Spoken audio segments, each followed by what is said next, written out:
సతీష్, నీ పూర్తి పేరేంటి? సింగు సతీష్. సింగు ఇంటి పేరు? అది ఇంటి పేరు సింగు. మీ ఏ ఊరు నాన్న మీది? మాది వరంగల్ డిస్ట్రిక్ట్ బోరాపేట అండి. వరంగల్ ఉండేది? వరంగల్ నేను ఉండేది ఇక్కడనే, పుట్టి పెరిగింది మొత్తం ఇక్కడనే. హైదరాబాదేనా? ఎవరెవరు ఉంటారు? ఇప్పుడైతే నేను ఒక్కనే ఉంటున్నాను, బయట ఉంటున్నాను కదా. అమ్మ నాన్న వాళ్ళందరూ ఉన్నారు, కానీ గొడవలు అయిన రేపటి నుంచి బయటకు వచ్చేసా, బయటనే ఉంటున్నాను. అక్కడ రూమ్ లో ఉంటున్నావా? లేదు, అక్కడ రూమ్ లో కాదు, బయట మా సార్ వాళ్ళ ఇంట్లో ఉంటున్నా. ఇప్పుడా? ఏం చదువుకున్నావు నాన్న? 5th క్లాస్ వరకు చదువు. 5th class. మరి ఏం జాబ్ చేస్తున్నావు నువ్వు ఇప్పుడు? ఇప్పుడైతే ఏం చేయట్లేదండి. అంతకుముందు ఏం చేసేవాడివి? టైలర్ పని చేసేవాడిని. నాన్న, నీ ఎదురుగా కూర్చుంది, అవును. ఆ అమ్మాయి పేరు నీకు గుర్తుందా? గుర్తుందండి. ఏం పేరు? శ్రవంతి అండి. నీకేమవుతుంది? నా భార్య. నీ భార్యగా? నేను విన్నది కరెక్ట్ కాదు, కొన్ని చెప్తావా? క్వశ్చన్లు ఎత్తాను, చెప్తాను. నువ్వు ఆమె ప్రేమించుకున్నారు, ఏనా? అవునా? ఇష్టపడ్డారు. అవును. ఒక స్టేజ్లో కట్నం టాపిక్ వచ్చింది. లేదండి, కట్నం అయితే నేను ఎప్పుడు అడగలేదు. ఫస్ట్ లవ్ చేసుకున్నప్పుడు కూడా వాళ్ళు చెప్పారు కట్నం ఇవ్వలేదు అని. ఇవ్వలేనంటే సరే ఏమి ఇవ్వని అవసరం లేదు, నేను చేసుకుంటా, మా అమ్మ నాకు నేను ఒప్పించుకుంటా అని చెప్పేసి మ్యారేజ్ చేసుకున్నాను. ఎదురుగానే ఉంది, కానీ కట్నం ఎప్పుడైనా అడగండి, నేను దానికి ఏదంటే అది అగ్రి.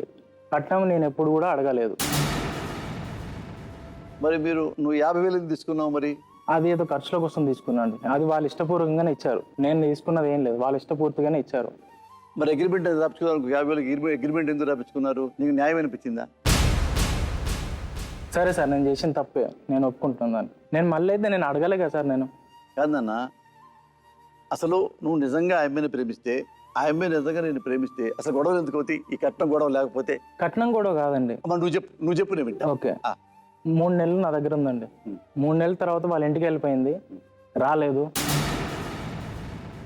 ఫస్ట్ కేసు పెట్టింది, నేను చదువుకుంటా. కాదన్న, నీకు ఉంది, ఎందుకు వెళ్ళిపోయింది నేను కాదని? ఏమో తెలియదండి, చేయకుండా వెళ్ళిపోయింది. పండగ వచ్చింది, పండగ అని పోయి మళ్ళీ రాలేదు. నేను పోయి అడిగితే లేదు మేము పంపించాము, నేను చదువుకోవాలి ఇంకా అని చెప్పేసి గీసుకొండ పోలీస్ స్టేషన్లో కేసు పెట్టారు ఫస్ట్. నేను రాను, చదువుకుంటా, చదువు అయిపోయిన తర్వాత వస్తా అని. అట్లా 1 year అయిపోయింది.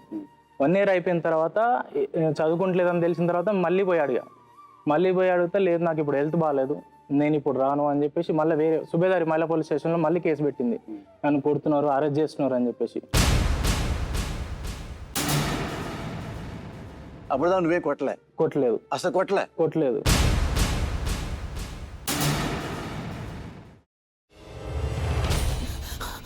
నువ్వు ఇంకేమన్నా చెప్పాలా? ఇంకేమన్నా అబద్ధం చెప్పాలనుకుంటే చెప్పేయి. నేను చూడాలనుకుంటున్నాను నన్ను మోసం చేయడానికి నువ్వు ఎంత నీచానికి దిగజారగలవు అని. ఎందుకు ఆలియా, ఎందుకు నువ్వు ఇలా చేసావు? నీకు తెలుసు కదా నానమ్మ తర్వాత నీ ఒక్కదానిని కదా నేను పూర్తిగా నమ్మేది. ఏమన్నావు నువ్వు? ఈ మధ్య అన్నిటినీ మర్చిపోతున్నావా? అది చాలు. వాటిలో ఉన్న శక్తి విషయాన్ని గ్రహించి మనకు వివరిస్తాయి.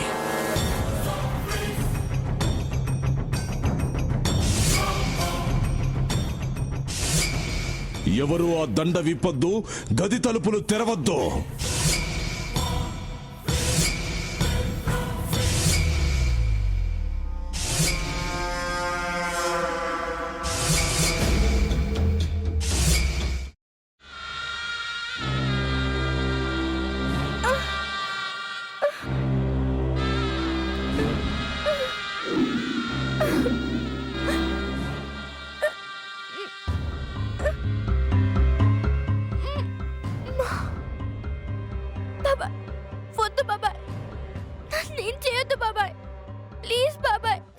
నీకు నిజం తెలిసినప్పుడే నా ఆలోచనలో నువ్వు చచ్చిపోయావు.